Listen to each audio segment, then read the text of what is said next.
Assalamualaikum warahmatullahi wabarakatuh. Anak-anak, kita berjumpa kembali dalam pembelajaran daring kimia lintas minat. Pada pertemuan kali ini, kita akan membahas mengenai karbohidrat. Simak penjelasannya baik-baik ya. Karbohidrat merupakan suatu polihidroksialdehid atau polihidroksiketon serta senyawa yang menghasilkannya pada proses hidrolisis. Polihidroksialdehid merupakan gabungan dari beberapa senyawa hidroksialdehid, yakni suatu senyawa yang mengandung gugus hidroksi dan gugus aldehid. Sedangkan polihidroksiketon merupakan gabungan dari beberapa senyawa hidroksiketon, yakni senyawa yang mengandung gugus hidroksi dan gugus keton.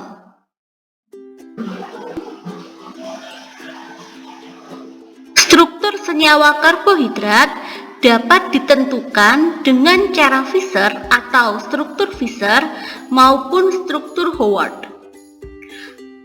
Contoh struktur Fischer senyawa karbohidrat dapat kalian lihat di sini ya. Ini merupakan struktur Fischer dari D-glukosa dan L-glukosa. Sedangkan struktur Howard merupakan struktur senyawa karbohidrat dalam bentuk cincin seperti ini. Senyawa karbohidrat digolongkan menjadi monosakarida, oligosakarida, dan polisakarida.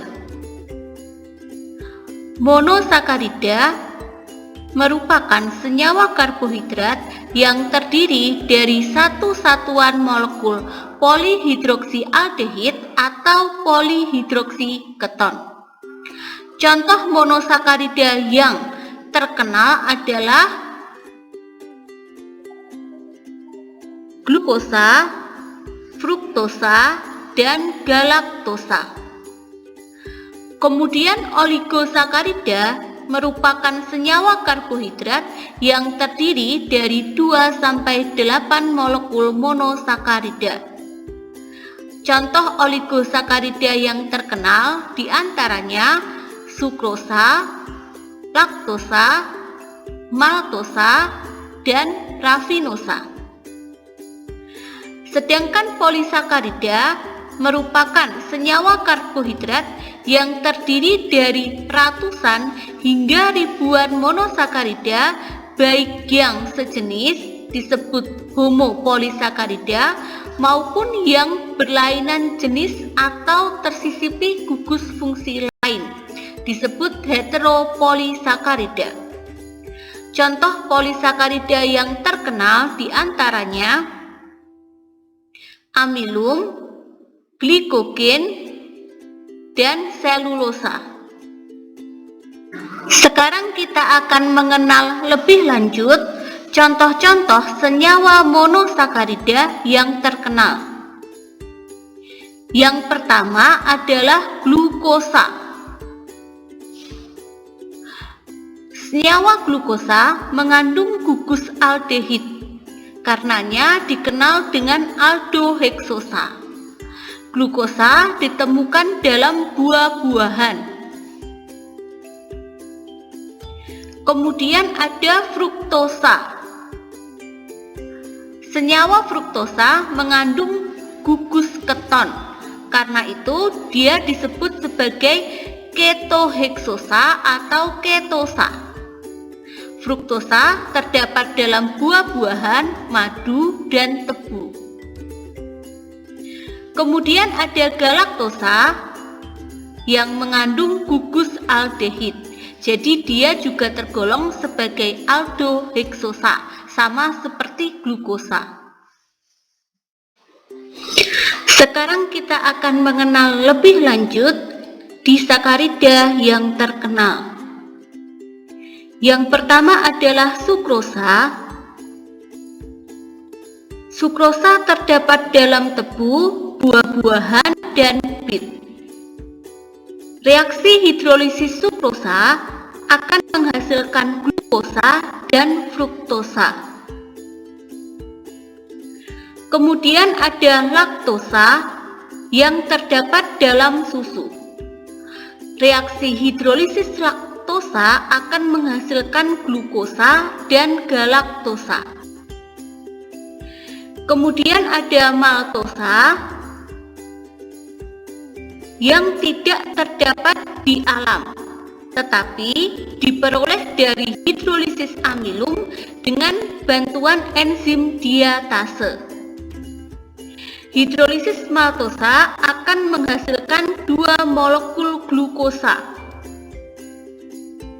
Terakhir ada rafinosa yang merupakan suatu trisakarida. Reaksi hidrolisis rafinosa akan menghasilkan galaktosa, glukosa, dan fruktosa. Berikutnya adalah polisakarida yang terkenal. Yang pertama amilum. Amilum merupakan polimer dari glukosa dan terdapat dalam umbi-umbian, jagung, serta beras. Kemudian ada glikogen yang merupakan polimer dari glukosa dan merupakan cadangan makanan dalam tubuh. Glikogen terdapat dalam hati dan otot. Karena itu dia disebut juga sebagai gula otot. Kemudian ada selulosa yang merupakan polimer dari glukosa. Selulosa terdapat dalam kayu, jerami, kapas, dan sutra. Sekarang kita akan belajar mengenai uji senyawa golongan karbohidrat di laboratorium. Jadi, kita akan belajar regen-regen yang dapat digunakan untuk mengidentifikasi keberadaan senyawa golongan karbohidrat dalam suatu sampel. Yang pertama adalah uji Molis. Uji Molis positif terhadap keberadaan karbohidrat dalam suatu sampel. Uji positif dari uji Molis ditandai dengan terbentuknya endapan merah ungu pada regen Molis. Kemudian uji negatifnya ditandai dengan tidak adanya perubahan yang dapat kita lihat pada regen Molis. Jadi larutan Molisnya tetap tidak berwarna. Berikutnya adalah uji iodin. Uji iodin akan menghasilkan reaksi positif apabila di dalam sampel mengandung amilum atau glikogen. Uji positif keberadaan amilum ditandai dengan timbulnya warna biru. Kemudian uji positif keberadaan glikogen ditandai dengan timbulnya warna merah. Uji negatif dari uji iodin ditandai dengan tidak adanya perubahan pada regen iodin. Jadi regen iodinnya tetap berwarna coklat. Berikutnya adalah uji Fehling.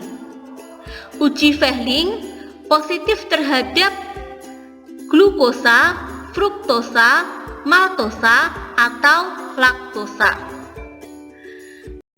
Glukosa, fruktosa, maltosa, dan laktosa ini merupakan gula-gula yang dapat mereduksi Fehling. Uji positif dari uji Fehling ditandai dengan timbulnya endapan merah bata pada larutan Fehling. Sedangkan uji negatifnya ditandai dengan tidak adanya endapan merah bata pada larutan Fehling. Jadi larutan Fehlingnya tetap berwarna biru. Selanjutnya adalah uji Tholen.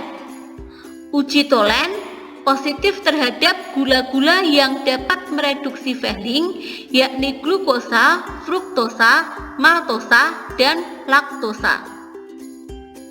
Uji positif dari reaksi Tholen ditandai dengan timbulnya endapan cermin perak.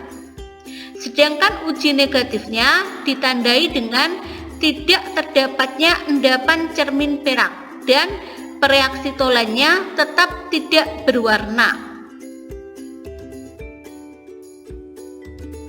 Berikutnya, kita akan belajar mengenai fungsi karbohidrat bagi tubuh. Yang pertama, karbohidrat bermanfaat sebagai sumber energi utama. Kemudian karbohidrat juga berfungsi untuk memaksimalkan fungsi otak, menyehatkan pencernaan, dan membantu menjaga otot.